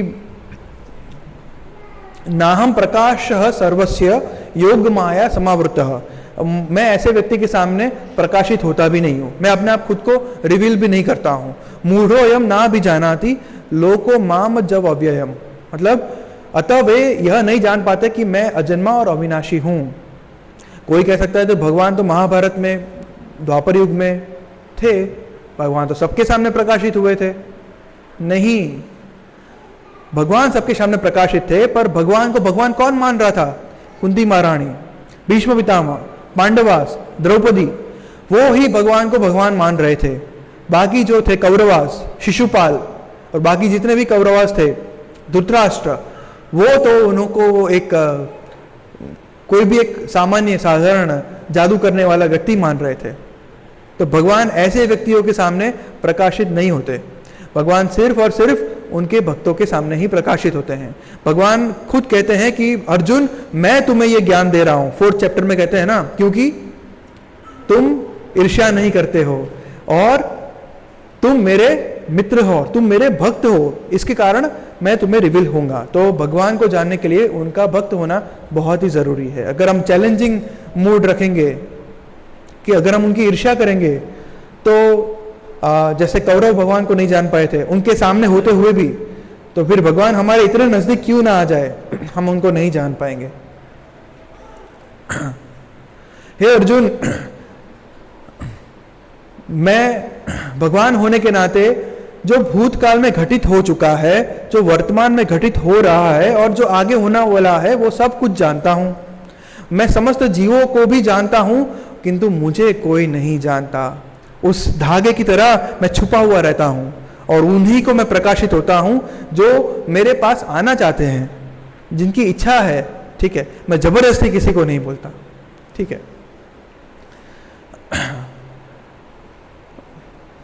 तो हमें पता है कि हमने कल क्या खाया वो भी हमें ज्ञात नहीं है, तो फिर हम कैसे भगवान हुए? हाँ, तो प्रभुपाद अगेन एंड अगेन मायावाद का खंडन कर रहे हैं कि भगवान एक व्यक्ति है और हम उनसे अलग हैं। ठीक है, क्योंकि वो भूतकाल, वर्तमान, भविष्य सब जानते हैं। तो हे भरतवंशी, हे शत्रु विजेता, समस्त जीव जन्म लेकर इच्छा तथा घृणा से उत्पन्न द्वंद्वों से मोहग्रस्त होकर मोह को प्राप्त होते हैं। परंतु जिन मनुष्यों ने पूर्व जन्मों में तथा इस जन्म में पुण्य कर्म किए हैं और जिनके पाप कर्मों तथा पूर्णतया उच्छेदन हो चुका है, वे मोह के द्वंद्वों से मुक्त हो जाते हैं और वे संकल्प पूर्वक मेरी सेवा में तत्पर होते हैं। इसे कहते हैं सुकृति। अगर हम, तो ये 4 नियम जो हम फॉलो कर रहे हैं ना, मांसाहार नहीं करना, मतलब हिंसा में भाग नहीं लेना, तो उस पाप से हम बच गए। फिर नशा नहीं करना, वो भी एक पाप है, तो उससे बच गए। असत्य नहीं बोलना, मतलब जुगार, गैम्बलिंग नहीं करना, तो वो भी, उस पाप से भी हम बच गए। फिर और कौन कौन सा रह गया? हाँ, तो ये 4 पाप हो गए। ठीक है, तो इस 4 नियमों को पालन करते हुए तो हम अगर कोई पाप रहित जीवन व्यतीत करते हैं और पुण्य कार्य करते हैं, मतलब भगवान की सेवा करते हैं, तो ऐसे करते हुए हम सुकृति इकट्ठा करते हैं। ठीक है, तो हमें पता है कि नेहा विक्रमणा षष्टि प्रत्यवायो न विद्यते। जितनी भी सुकृति इकट्ठा होती है, जाने में अनजाने में, जो एक बार भी हरे कृष्ण बोलता है, प्रभुपाद जी कहते हैं कि वो पूजनीय है ना। जो एक बार भी हरे कृष्ण महामंत्र बोल जाता है, तो उसकी स्वीकृति उसको इकट्ठा हो जाती है, जाने में या अनजाने में। आप किसी को फ़ोन करके कॉल करके, भले ही वो भक्त हो या ना हो, आप बोलते हैं हरे कृष्णा प्रभु, तो वो सामने हरे कृष्णा बोलेगा ही, थोड़ा सा ऑकवर्ड लगेगा, पर जब आपको जान लेगा या आप तिलक करके कहीं पे जाएंगे तो बोलेगा हरे कृष्णा, तो उसकी ऐसे सुकृति इकट्ठा होगी। तो ऐसे व्यक्ति को अगर नेक्स्ट जन्म में अगर कोई JOST का पैम्पलेट लेके जाएंगे और बोलेंगे कि प्रभु आप इस तरह से ये कोर्स कीजिए, तो वो आएगा, क्योंकि उसको इच्छा होगी, नहीं तो वो नराधम बन के ही रह जाएगा। ठीक है। जब महाराज हिज होलीनेस गोपाल कृष्ण गोस्वामी महाराज यहाँ पे आए थे अहमदाबाद मंदिर में, तो वो अक्सर वॉकिंग, जपा वॉक के लिए पास में ही एक जगह है, वहाँ पे जाते थे। तो वहाँ पे साइड में थोड़ा गार्डन जैसा है, तो गार्डन में सब लोग एक्सरसाइज कर रहे थे। तो महाराज है वो श्री प्रभुपाद के भक्त हैं, श्री प्रभुपाद के शिष्य हैं, और वो सन्यासी हैं, ऐसे वो भगवान के शुद्ध भक्त हैं। तो ऐसे शुद्ध भक्त हमें कहीं पे भी मिल जाए तो उन्हें सीधा 2 बार दंडवत प्रणाम करना चाहिए। एक जब वो हमें नहीं देख रहे हैं तब, और जब हमें देखें तो दूसरी बार हमें प्रणाम। ये एक वैष्णव सदाचार है। ठीक है। तो वहाँ पे जो गार्डन में सब लोग थे वो पुशअप्स कर रहे थे। तो एक भक्त हमारे साथ थे, जब हम महाराज को कंपेनियन कर रहे थे, तो दूसरे एक जो सीनियर भक्त थे, उन्होंने बोला कि ये सब जो भी एक्सरसाइज कर रहे हैं वो सुकृति इकट्ठा कर रहे हैं, वो अनजाने में ही महाराज को दंडवत प्रणाम कर रहे हैं। राइट। तो इससे सुकृति इकट्ठा होती है। तो मतलब अनजाने में भी, जैसे अजामिल नारायण ऐसा बोल उठा था तो विष्णुदूत आ गए थे। तो भगवान इतने कृपालु हैं कि हम कृपया कर उनके पास जाएं, और वो चाहते हैं, वो हमारे परम पिता है, वो चाहते हैं कि मेरा पुत्र मेरे पास आए और कहीं पे ना खो जाए, वो चाहते हैं ये। पर हम ही उस गाय की तरह भगवान की इच्छा को नहीं मानते हैं और अपने मन के दास होकर मनस्वी ढंग से अपना कार्य कर रहे हैं। तो इसीलिए हमें समझना चाहिए कि हमें जो इतना हम बहुत ही एक्चुअली आप यहाँ पे जितने भी व्यक्ति बैठे हैं वो बहुत ही बुद्धिशाली है, जो कृष्ण कॉन्शियसनेस को फॉलो करने के लिए आगे बढ़ रहे हैं। ठीक है। क्योंकि ये मतलब ये आप ये कर पाए हैं, वो भी आपके पिछले जन्मों का बहुत ही सुकृति आपने इकट्ठा की होगी, तब जाके आप ये कर पाए हैं। आपने एक सॉन्ग सुना है ना, वो कृष्ण कृपा हो तभी कृष्ण का नाम ले सकोगे, कृष्ण का नाम ले सको तो समझो कृष्ण कृपा है, हरि हरि। सुना है ना? कृष्ण कृपा हो तभी कृष्ण का नाम ले सकते हैं। ठीक है। अभी आपको सब पता है, आप ले भी रहे हैं, पर अब अगर कब किसी टाइम आपको लगता है कि नहीं आज मुझे माला नहीं करनी है, तब हमें याद करना चाहिए कि हमें बहुत सारे जन्म के बाद हमें ऐसा जन्म मिला है, और उस जन्म में भी हमें भक्तों का संग प्राप्त हुआ है और श्री प्रभुपाद के का संग प्राप्त हो रखा है, और हम गीता जो सर्वोच्च पुस्तक है और सर्वोच्च सत्य के बारे में हमें जानकारी मिल गई है, ऐसे ज्ञान प्राप्त हो गया है। तो क्यों मैं इसको वेस्ट जाने दूं? क्यों ना मैं सुकृति और सुकृति इकट्ठा करूं? राइट। तो ये जो आसक्ति मतलब राग द्वेष है, राग मतलब आसक्ति, द्वेष मतलब घृणा, उस द्वंद्व से ऊपर उठूं और भगवान की शरण में लगूं। फिर भगवान कहते हैं कि जो जरा तथा मृत्यु से मुक्ति पाने के लिए यत्नशील रहते हैं, वे बुद्धिमान व्यक्ति मेरी भक्ति की शरण ग्रहण करते हैं। खुद भगवान बता रहे हैं, है ना, वे वास्तव में ब्रह्म हैं, क्योंकि वे दिव्य कर्मों के विषय में पूरी तरह से जानते हैं, जैसे कि आप सब लोग, है ना। तो आगे जाके बढ़ते हुए वे ब्रह्म हैं, मतलब वो आत्म साक्षात्कारी व्यक्ति हो जाएंगे जो जन्म और मृत्यु से मुक्ति पाने के लिए प्रयत्नशील होंगे। और फिर अंतिम श्लोक में भगवान कहते हैं कि जो मुझ परमेश्वर को मेरी पूर्ण चेतना में रहकर मुझे जगत का, देवताओं का तथा समस्त यज्ञ विधियों का नियामक जानते हैं। किस किस का? जगत का, सभी देवताओं का और समस्त यज्ञ विधियों का नियामक, कंट्रोलर जानते हैं। वे अपने मृत्यु के समय भी मुझ भगवान को जान और समझ सकते हैं। जो ही हमारा लक्ष्य है ना कि मृत्यु के समय हम भगवान का नाम ले पाए, तो हम भगवान के धाम सीधा चले जाएंगे, जैसा कि अजामिल के साथ हुआ था। ठीक है, अब मृत्यु के समय नाम लेना इतना इजी तो नहीं है, ठीक है, तो इसलिए हमें प्रैक्टिस करनी होती है।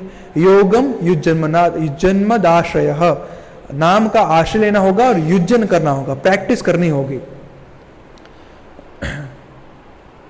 तो श्री प्रभुपाद जो अंतिम श्लोक है उसके तात्पर्य में कहते हैं कि यह 7वां अध्याय विशेष रूप से बताता है कि कोई किस प्रकार से पूर्णतया कृष्ण भावना भावित हो सकता है, किस प्रकार से हम कृष्ण कॉन्शियसनेस हो सकते हैं, किस प्रकार से।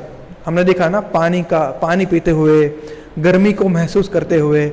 अगर कोई व्यक्ति है, साधारण व्यक्ति है, वो देखेगा कितना गर्मी है, और जो भगवान का भक्त वो देखेगा कि हाँ कितना अच्छा प्रकाश है, वो बोलेगा कि गर्मी है, अरे ये तो भगवान के कारण है, भगवान है तो इस तरह से हमें ऊष्मा और प्रकाश प्राप्त हो रहा है, और कृतज्ञ होगा। कृष्ण भावनामृत का शुभारंभ ऐसे व्यक्तियों के सानिध्य से होता है जो कृष्ण भावना भावित होते हैं। तो संघ का बहुत महत्व है। ऐसा सानिध्य आध्यात्मिक होता है और इससे मनुष्य प्रत्यक्ष भगवान के संसर्ग में आता है और भगवत कृपा से वह कृष्ण को भगवान को समझ सकता है, भगवान के शुद्ध भक्तों की कृपा से। साथ ही वह जीव के वास्तविक स्वरूप को समझ सकता है और यह समझ सकता है कि किस प्रकार जीव कृष्ण को भुलाकर भौतिक कार्यों में उलझ जाता है।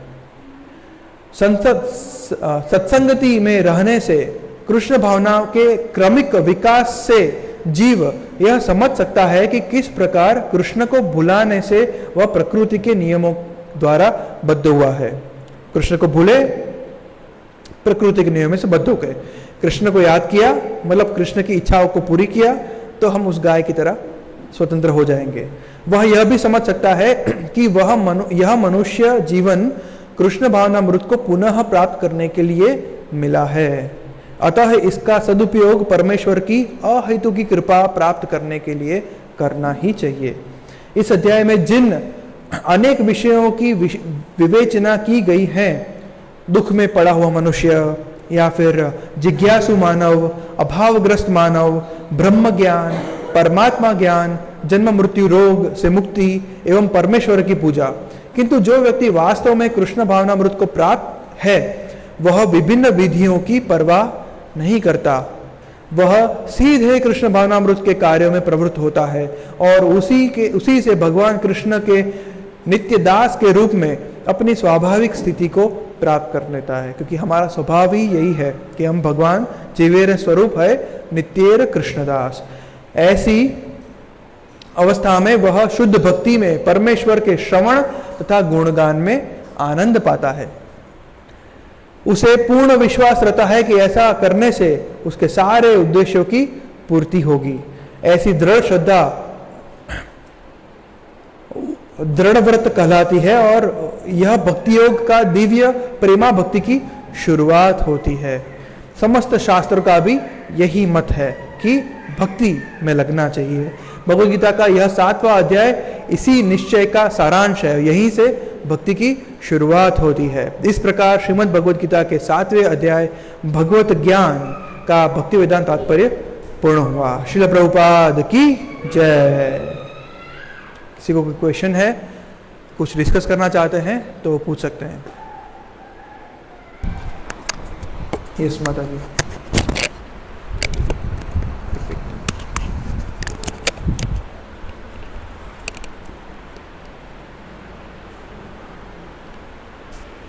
હરે કૃષ્ણ પ્રભુજી, ગુણાત્મકની દ્રષ્ટિએ આપણે સરખા છીએ પણ quantity wise we are different, right? તો it is same apply to the negative emotions like ઈર્ષ્યા. જો મારામાં અત્યારે ઈર્ષ્યા હોય કોઈ બી કારણોસર, તો ડઝ ધેટ મીન કે હા ભગવાનમાં બી હશે જ? ईर्ष्या इज लाइक काइंड अनर्था। काम, क्रोध, लोभ, मोह, मद, मत्सर, ये 6 है ना, ये अनर्थास हैं, अनर्थास। तो ये कोई पर्टिकुलर गुण नहीं है, ओके, ठीक है? तो कि ये क्वालिटी है। जैसे कि मेंटल स्पेकुलेशन करना, तो ये मेंटल स्पेकुलेशन जो मायावादी करते हैं कि शास्त्र के पीछे नहीं जाना, आचार्य को फॉलो नहीं करना और अपने मन से सोचना कि भगवान कैसे होंगे, ऐसे ही बैठना और ज्ञान आ जाएगा ऐसा, तो ये गुण उनमें कैसे आया? तो कृष्णा ऑल्सो स्पेक्युलेट्स, यस, तो ये गुण बोल सकते हैं इसको। तो ऐसे अलग अलग गुण हैं, तो ऐसे भगवान में कि भगवान और हम गुण में इस तरह से समान है, पर ईर्ष्या, काम, क्रोध, लोभ, मोह, मोह, मत्सर, ये जो 6 चीज़ें वो अनर्थास है, ठीक है, तो वो जीव में होते हैं। वो जीव में ऐसे ईर्ष्या अगर ऐसे होती है तो भगवान तो मतलब भगवान कुछ भी कर सकते हैं। हाँ, भगवान ईर्ष्या भी कर सकते हैं, या भगवान को जो करना चाहे भगवान कर सकते हैं। भगवान कैन डू एनीथिंग, या बट वो हमारे जैसा नहीं होता है ना। हाँ, वो या like उसमें वो डिफरेंस होता है। हाँ, तो भगवान तो स्वराट है, तो भगवान, हमारी ईर्ष्या ऐसी होती है कि भाई इनका तो इतना बंगला गाड़ी है, हमारी तो कैसी बंगला गाड़ी है, हमारे पास तो कुछ है ही नहीं, इनके पास आईफोन है या कोई बड़ा सा वो फ्लेक्सिबल फ़ोन है, हमारे पास तो एक टूटला फूटला छोटा सा फ़ोन है, तो वो ईर्ष्या होती है। भगवान की ईर्ष्या कैसी होती है? ये यार कितना समझाया मैं इनको, गीता भी पढ़ाया, बताया कि जो बुद्धिमान होते हैं वो देवों की शरण में नहीं जाते हैं, वो उनको क्यों वो मेरी शरण में नहीं आता, क्यों नहीं समझता? तो ऐसे भगवान की ईर्ष्या जो होती है वो भी आध्यात्मिक होती है, और हमारी ईर्ष्या होती है वो मटेरियल होती है। સેકન્ડલી લાઈક આપણે આત્મા ઉપર જ હતી, ભગવાનની ઈર્ષ્યા કરી, વી કેમ ટુ ઓન ધીસ અર્થ.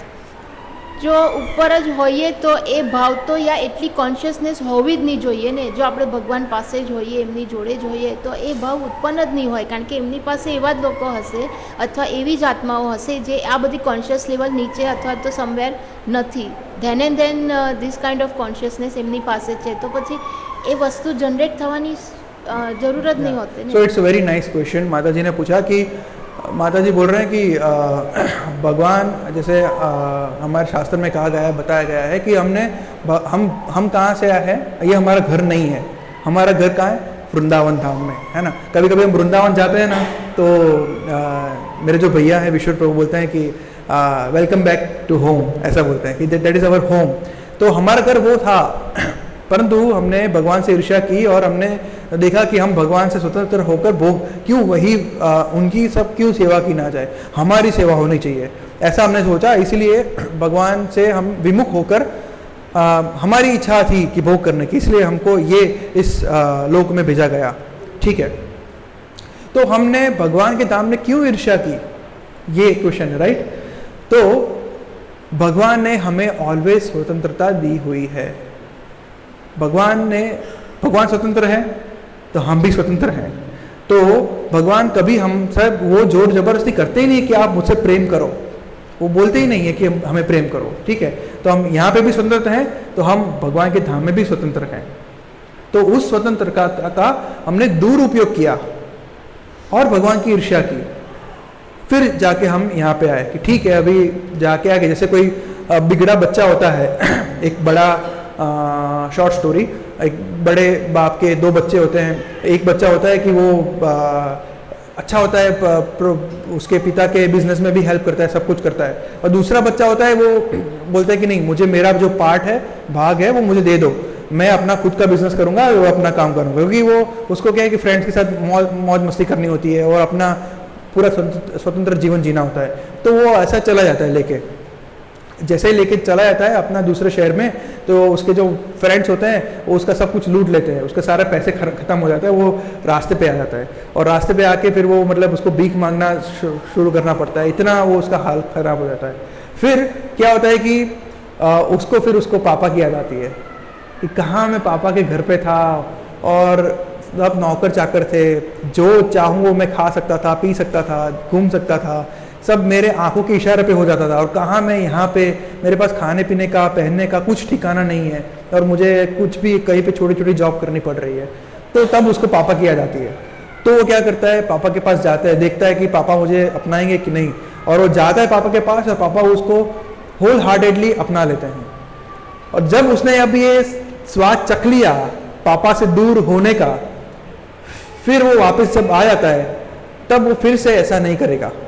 तो इसीलिए हमने एक बार भगवान की ईर्ष्या कर ली और वो ईर्ष्या कर अपनी स्वतंत्रता का दुरुपयोग करके, समझ रहे हैं आप? પણ કોન્શિયસનેસ એટલી હાઈ હશે તો જ આપણે ભગવાનની નજીક હોઈશું. हाँ, તો yes. પછી આ બધા લોઅર કાઇન્ડ ઓફ ઇમોશન્સ તો એ વખતે ત્યાં હોય જ નહીં ને. या सो इसमें क्या है कि महाराज महाराज को भी मैंने सुना है कभी, मेरे गुरु महाराज ने बोलते हैं कि किसी का भी पतन हो सकता है, anybody can fall down, anybody. Consciousness भले ही हाई हो गई, माया इज वेरी स्ट्रांग, कि किसी का भी पतन हो सकता है. हालांकि भगवान के धाम में माया का अस्तित्व नहीं हाँ, होता, and परंतु that's the question. वहाँ पे स्वतंत्रता तो होती ही है, माया का अस्तित्व नहीं है. परंतु फ्री विल, जो इच्छा करने का स्वभाव है, वो जीव के साथ रहता ही है. भले ही वो भगवान के धाम में हो, परंतु वो स्वतंत्रता उसकी है ही. जैसे वो जो बच्चे के पास स्वतंत्रता थी कि पापा उसको जो भी क्रेडिट कार्ड दे देते थे, उसको जो खर्चा करना है वो कर सकता है, परंतु उसने वो खर्चा गलत तरीके से किया तो फिर वो बाहर चला गया. अब जब वापस आ जाएंगे, फिर भगवान गीता में अगेन कहते हैं यद गत्वा न निवर्तन्ते तब धाम परम मम. मेरा धाम ऐसा है कि जब अब आप वापस जब धाम में आ जाओगे, फिर आप नीचे नहीं जाओगे, क्योंकि आपने चख लिया ये भौतिक जगत में क्या होता है. हमने देख लिया कि क्या हो रहा है, कितने हार्ड मारी हमें झेलनी पड़ रही है, कितना डिफिकल्ट है, भगवान के नाम में ध्यान नहीं लगता,